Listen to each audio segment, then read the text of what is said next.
Hi guys, may buntag.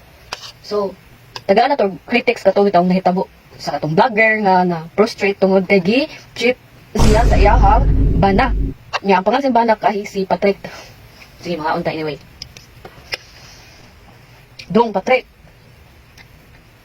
Naano gyud tay lapses no, natay imperfection. We guys not perfect, so ang ako alang jud ba ipaabot sa mga klaseng cheater nga lalaki, bana o uyab man.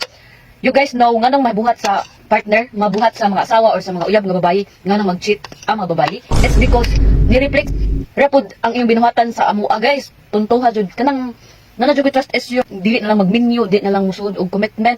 Mahadlok mo udong kay bisag kasado na kadung ano nabuhat man nimo dong. Grabe.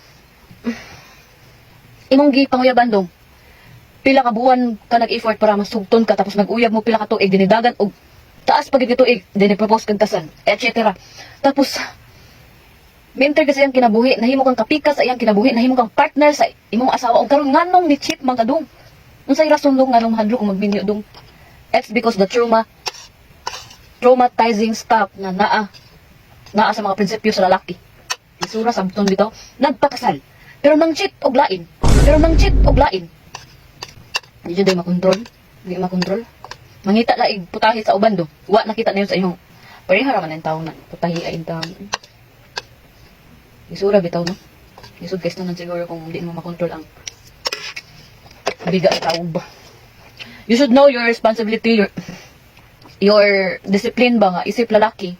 Maybe I can't judge you na siguro yung mga mali or naman yung mga wa ni mo nakita sa imong asawa na gusto mo makita sa lain pero wa man mo gialang-alang oy sa 18 years old pa man jud, grabe parak-pakat, grabe dong. Believe kay ko sa imong pagka-cheater dong, pero